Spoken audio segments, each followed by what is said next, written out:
This is going to be a pattern called the Carey Special. It's a good streamer pattern. A lot of fun to tie. Pretty unique looking fly. I've got a size 16 nymph hook here in my vise, and I'm just using some black 14-aught sheer thread, and I'm just laying down a nice even base here. Go ahead and cut off that tag end, and I'll just make sure that I've got that thread going back to where the bend of the hook begins, and that's where we're going to tie in our tail. So for the tail, I'm just going to use some Coq de Leon. They make a phenomenal tail material, and I'm going with kind of a white and brown black speckled. I've got a little bunch of them. I've got the tips lined up.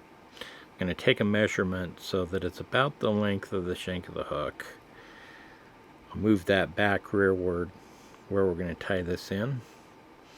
I'll take our thread wrapper too before we completely secure it down, just so I can check for length.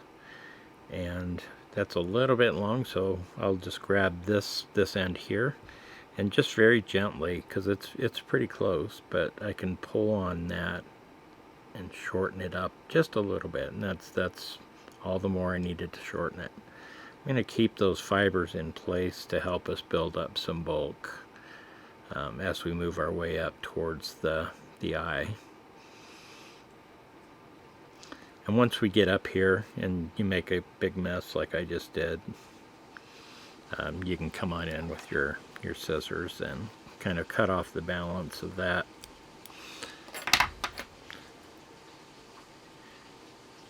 And I'll just finish my way up. This fly is not going to have much of a taper at all.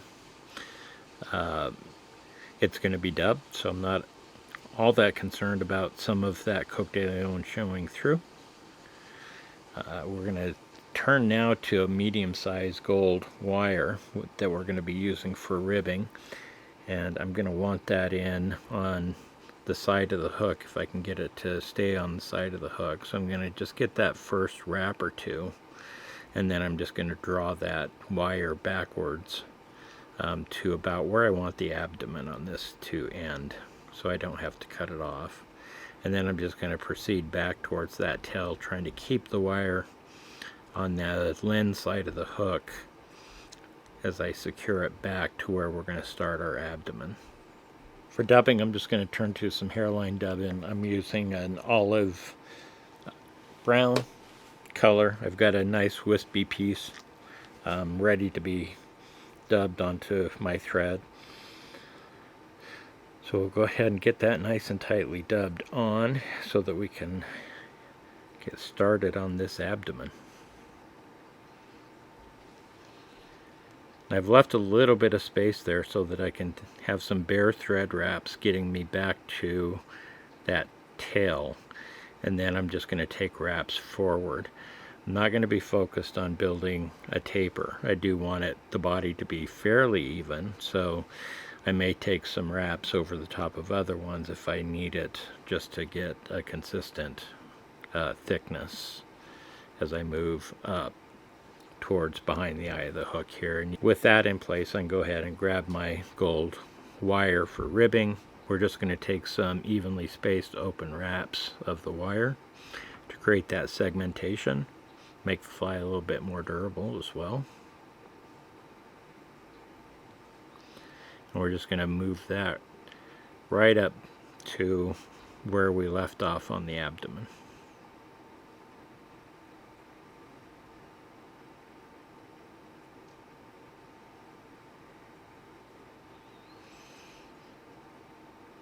Right about there is going to do us fine.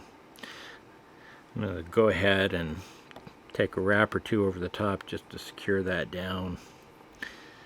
And from there, we'll just go ahead and we'll just kind of wiggle it back and forth until it breaks off. Next, I'm just going to turn to some Diamond Brite dubbing.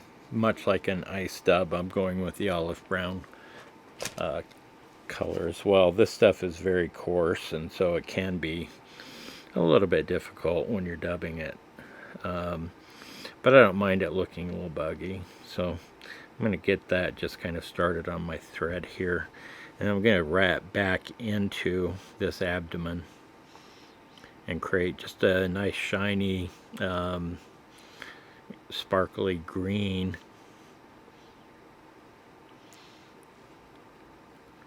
thorax right here.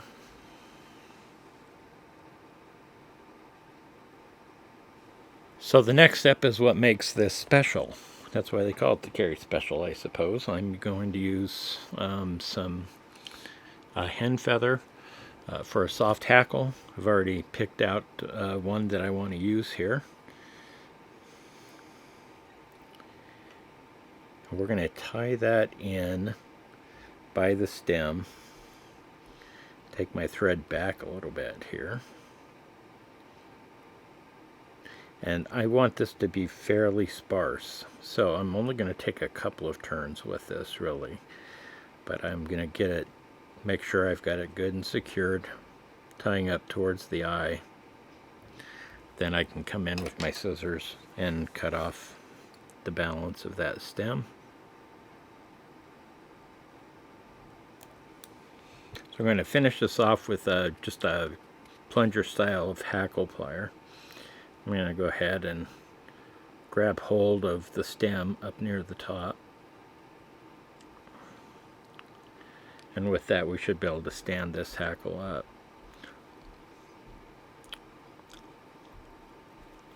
You're going to want to wet your fingers and stroke those fibers backwards as much as you possibly can, as much as they will allow you to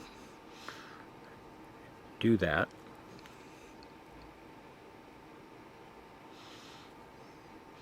And I'm going to take my first wrap. I do want this pretty sparse, so I'm not going to take a lot of wraps. Once I get back up to the top again, I'm going to once again stroke those fibers backwards. And then I'm going to go ahead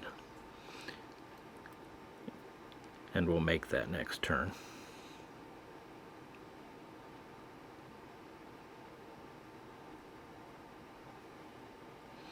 So once I've got it that far, we're just going to take our thread and throw that over the top of that stem so we can get it locked in place.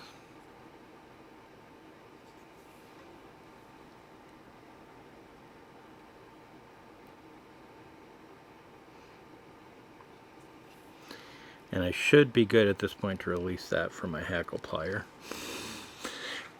And once I do have it released, we're going to just go ahead and grab our scissors, and I want to cut this off right close to where that stem is touching the thread.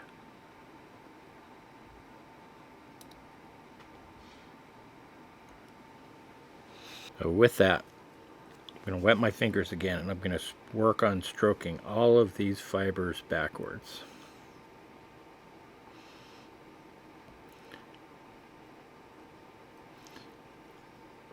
And I've got an escapee. Let's see if we can get him to cooperate. If not, I have tweezers.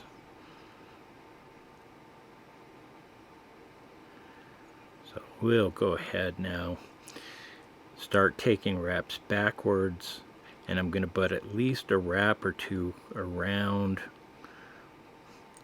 those hackle fibers. And what you'll see is that'll help keep this pointing backwards in that backwards trajectory. And from there, it's just a matter of cleaning up a little bit. And from there, we're just going to clean up those butt ends, get a nice clean black head on this before we finish it off and do our whip finish.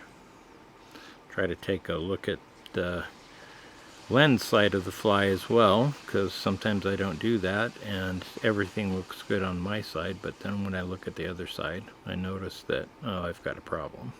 I'm not covering up the material. So that's going to be pretty good there.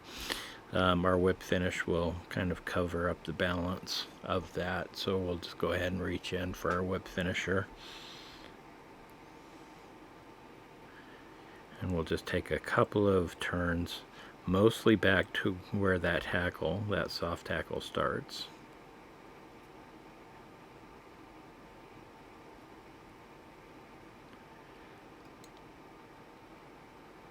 And with that, we'll just go ahead and release. Try not to trap any of those fibers. When we tighten that up, grab my thread cutter, put it back so I can find it next time. And with that, there you have it. The Carey Special. It's a wonderful looking fly, and I really love that soft hackle that extends back there behind, further than the bend of the hook. So grab yourself a hook, throw it in the vise, give this one a shot.